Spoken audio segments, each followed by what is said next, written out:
Hello everyone, Michelle here, and today I am deviating from my normal vegan topics to talk to you about filmmaking. I've been getting a lot of questions from people who want to start making YouTube videos or want to improve their videography, just questions about what equipment I use and how to get started and how to level up their game. So this video is for you guys. I have been making videos here on YouTube for, almost 10 years, and I started out using the little camera on my computer, and the quality was terrible, the content was not great, but over the past decade I have learned so much, and filmmaking has become sort of a passion of mine. I love the art of it. I love really learning how to use light and cameras and my technology to make the quality the best that it can be. So yeah, I've learned a lot, and I want to share what I know with you if that can be helpful.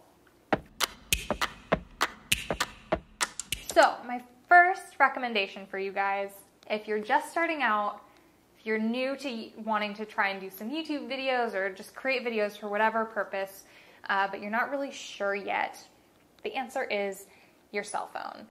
Whether it's an iPhone, an Android, whatever it is, almost every cell phone has a pretty decent, if not really awesome camera within it.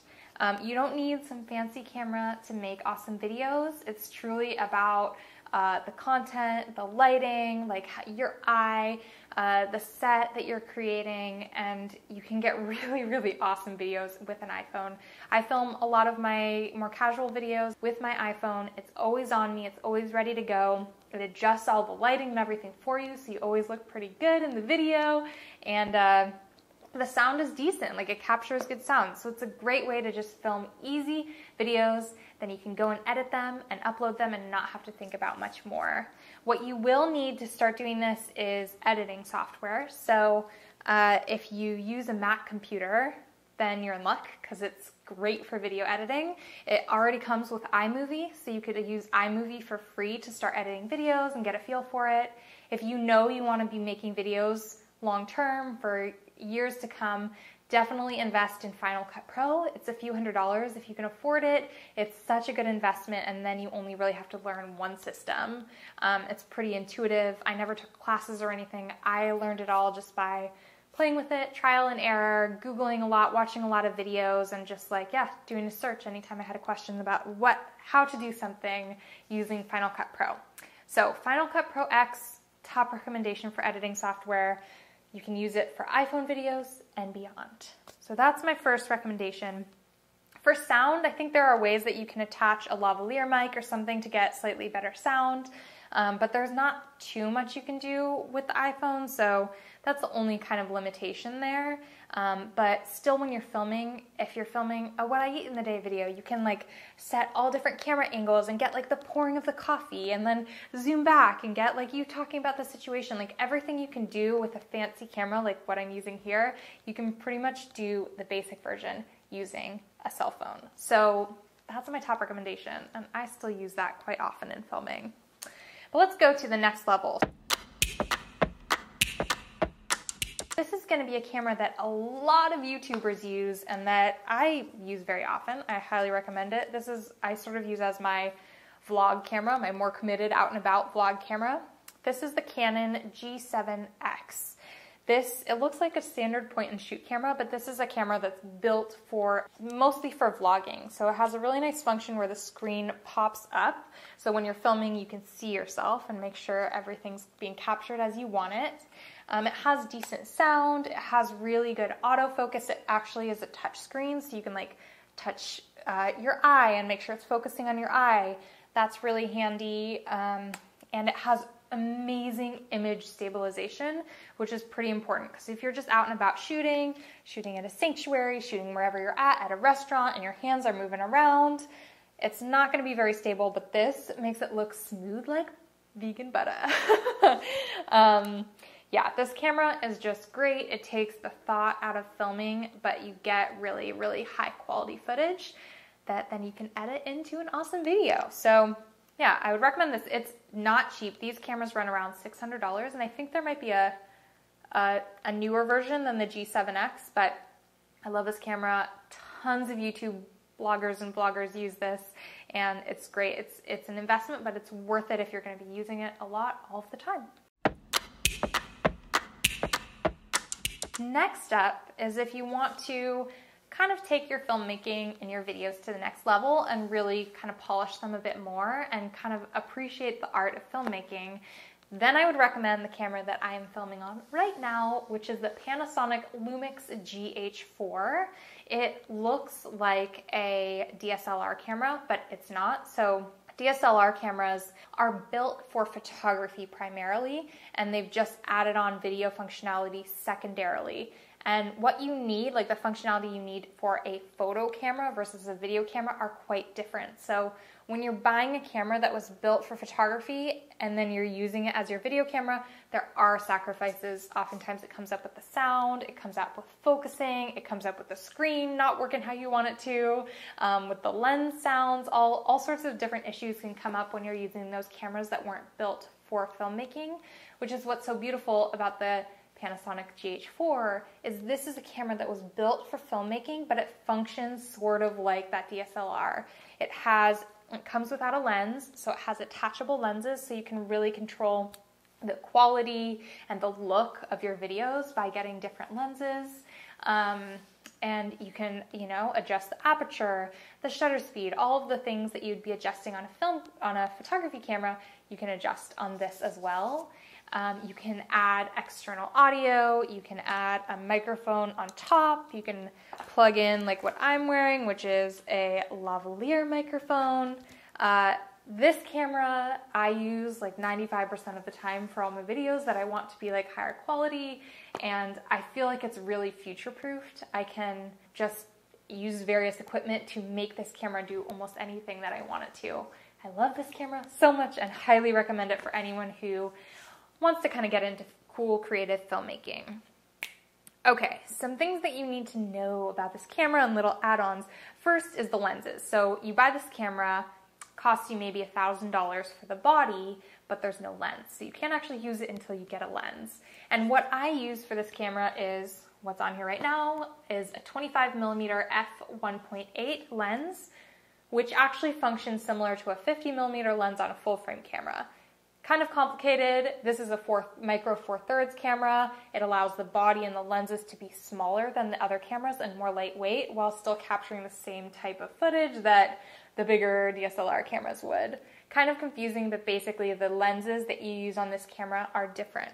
So all lenses are not created equal. The quality can range a lot, and also this lens that's applicable on this camera is not applicable on, say, a Nikon camera or a Canon camera. Like, different cameras often require different lenses, which is kind of a pain, but just once you just know you're investing in the right lenses for your camera. But this 25mm is awesome. It's what I use for almost all my videos. I'll drop the link below in case you guys want to check it out. And yeah, it's on the more affordable side for lenses for sure, and it just captures everything you need. But it is a prime lens. All of the lenses that I own are prime lenses because they are the best quality for the lowest price. As soon as you're adding like zoom functionality into a lens, you're paying a ton more for that zoom functionality, and often they're lower quality unless you're paying like many thousands of dollars for the lens. So I, working on a budget, stick with prime lenses, and that just means that if I want to zoom in, I move my body closer, I move the camera closer to the subject, I just move the subject and the camera to get the shot that I want rather than being able to zoom. The other thing that you can do is get different lenses that are fixed at different distances. So this is a 75mm f1.8. This is the only other lens that I have for my camera, and I honestly use it maybe 5% of the time. Only for very special shots where I want to be really zoomed in on a subject and have like the really super blurred background and just to look really kind of artistic. That's what I use this for, but it is a more expensive lens, and I wouldn't say it's necessary for everyone. Like, you could definitely get away with just this camera and this 25mm lens. You can also get all sorts of other lenses. Like, you could get a zoom lens. I hope to get one day. I'm just waiting to be able to invest in a really good quality one. And yeah, you could get like wide frame, close up, all different types of lenses. Those are just going to be additional investments. So that's the image quality. Now let's talk about sound. as I mentioned, you can attach various ways of capturing audio to this camera, and it just plugs in and then it pulls the audio from the mic that you're plugging in rather than from the camera. The first thing I'll say is pretty much all audio's built into cameras, even cameras like this, which is made for videography, are crap. They're just not good.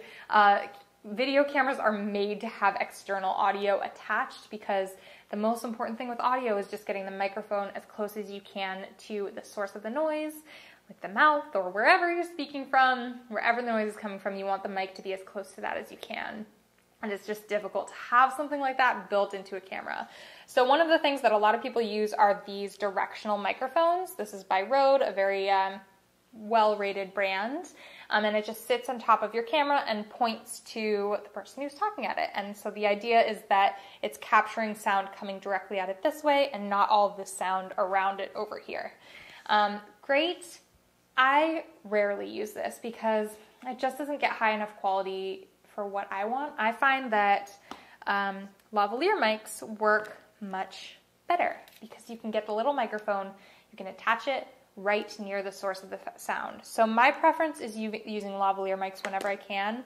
This does come in handy if I'm at, say, like an event or something where I can't walk around and attach the lavalier mic to someone and be there with the camera. If it's a lot more informal, this is a good option.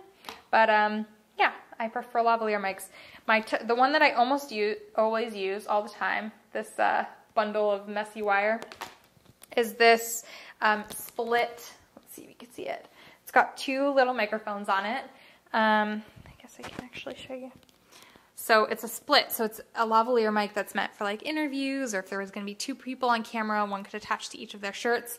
But I just find the sound quality with this is so much better than the others I've tried. So I just attach them both to me and I go with that. So when you're attaching a lavalier mic, you get the video file and it's just going to have great audio, theoretically. But the other important thing is just considering your environment, your scenario. Try and film in a place that's as quiet as you possibly can. You don't want a busy street right behind you, or you know, the laundry machine going off to the side. Anything you can do to just put yourself in a pretty quiet filming space is going to really benefit the end product of your video. And there's only so much you can do with various audio equipment to like work with external noises. There's stuff that you can do in post-production to work with audio and sound that you've gotten that's not the best. Like if you've captured stuff with a lot of background noise, there's things that you can do, but it's kind of a fine art.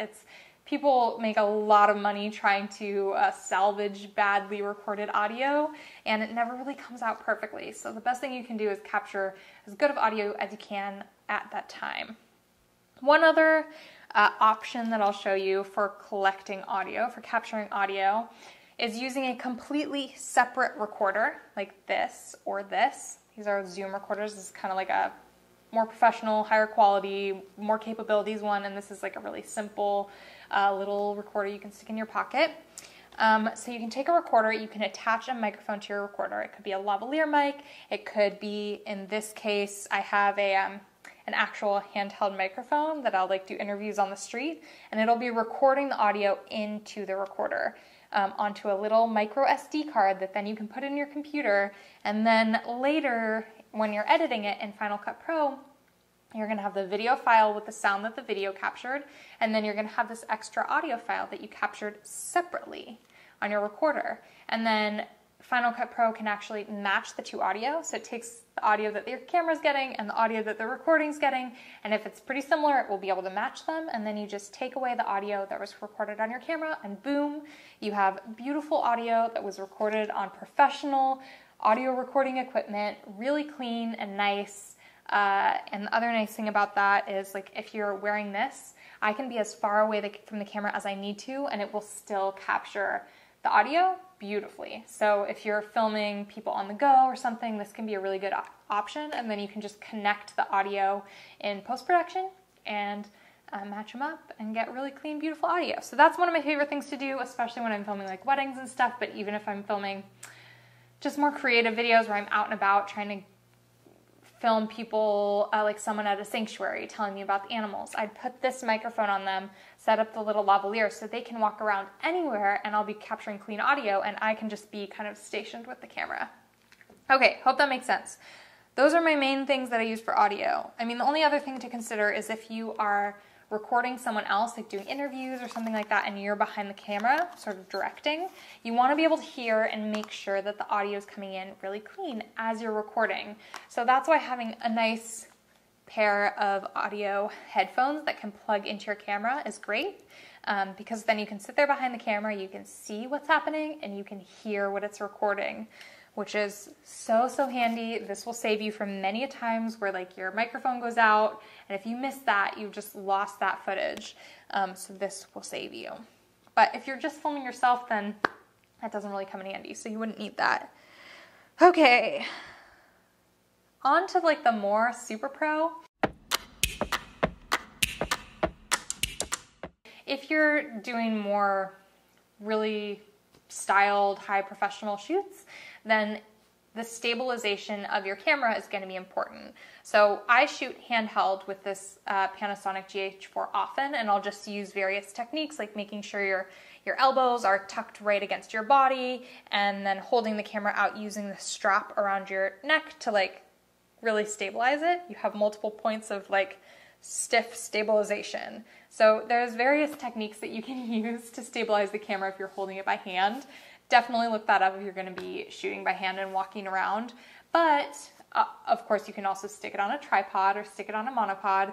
But if you can't do that and you really want to be able to have shots where you're, let's say, walking or running following a runner or following an animal or whatever it is, you're moving with the camera, you're going to need some more professional stabilization tools. And it's when I started doing like wedding videography, and that really came into play in my video life, that I invested in this. This is the Zhiyun, so it's kind of a more affordable option compared to the Ronin, which is this big contraption that stabilizes video. And it's gonna be kind of hard to see. I'll see if I can insert like a little video of what this is. It's basically a stabilization tool where the camera will sit here. You have to do all this stuff to balance it. And then this basically is totally fluid. So no matter where you're moving or walking, using various mechanisms within this, it actually is motorized.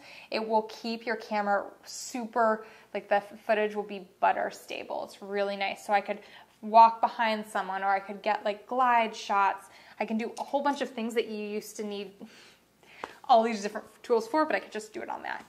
It's not cheap. This was an investment. I'll drop it down below with the information if you're interested in checking it out. It's awesome, but again, it is totally not needed if you're just doing everyday videos. The other thing that I forgot to mention are batteries. So for this camera that I'm filming on right now, I own probably 6 of these batteries. A battery will last maybe an hour of filming, maybe 5 hours of filming, does not matter. I guarantee you'll get to a point where you're filming something and the battery poops out on you. And to have just an array of pre-charged batteries waiting for you is so, so important. Plus, I can keep one in my filming bag, one in my office, one in my car, one in wherever I'm going, so that if you get to a point where you're like, oh my gosh, I forgot my battery, there is one somewhere on you. That has been like the most helpful tip ever. I wish I had this from the beginning, because it just has saved my butt so many times. Extra batteries, man, do it. The other thing that everyone will need if you're gonna be filming with anything other than your cell phone are SD cards. So getting these little SD cards that can go in your camera and transfer the information from your camera to your computer. I recommend going as big as you can afford for that. Like I've started getting 256 gigabyte ones and 128 gigabyte. File sizes for videos are just growing and growing, especially now that people can shoot in 4K and these crazy huge image files. Like getting some SD cards that will be able to hold a lot is really, really handy. You might also get something like this, which allows you to stick the SD card in and then put that in the USB of your computer to transfer that. I always use these, although many computers do have a SD slot, so you can stick the SD card directly in there. For storage, if you're filming a lot of videos, your computer is going to fill up, the space on your computer is going to fill up so fast, and then you're going to need external hard drives to start saving and archiving your footage, unless you're going to do that in the cloud. I, for many, many years, used these external hard drives. These are the WD Elements. They can get in like multiple terabytes of size now, but in recent years, 3 of these have died on me, and I've lost years of backed up footage and work. So now that I'm doing this really professionally, and I just need to make sure that losing this stuff is not an option, I've upgraded to a much more complex system where all of my data is saved in on kind of multiple hard drives at once using this thing called the Drobo. It's awesome. If you guys are interested in taking your video storage to the next level, feel free to leave a message below, ask questions, and I'm happy to share my experience with that. Some people have been really helpful to me sharing what they know, and I'm happy to pass on the information if it would be helpful to you. There's other little things like little tripods that you can get for your cell phone, or yeah, things like that that you can get to stabilize cameras online. But these are like this is my main kit of what I use, and I love it. I'm so happy with it. I finally feel like I'm to a point where there's nothing I really need to be able to capture other things that I want to capture, unless I was going to get like a drone to get sky footage or something like that. I'm really, really happy with this setup. I actually have a web page online where I have my entire video and photography kit at kit.com, where they let you like show all of the items that you have to be helpful for other people who want to get into filmmaking or videography. So I'll link that down below if you want to check it out. If you have any other questions about filmmaking, videos, YouTube, any of the equipment that I've shown here, drop them down in the comments below. It took me 10 years to learn all of this and to get to this point. So if there's any way that I can help you kind of expedite the process and help make it faster and easier for you, I will do all that I can to help you and support you. If you have a YouTube channel or something, drop it down below. I'd love to check it out. If you have any questions about getting started on YouTube, if you want to be making vegan videos and you're not sure where to start, hopefully this helps, but feel free to drop your questions below. Let me know if you want more videos like this, or if you want me to go straight back to the vegan content. I'm thinking about doing one showing my photography equipment, but I don't know. Let me know if you'd be interested, and that's it. Thank you guys so much for watching. If you like this video, give it a thumbs up. Don't forget to subscribe so you can stay tuned to my future videos, and I will see you in the next one. Have a beautiful day. Bye.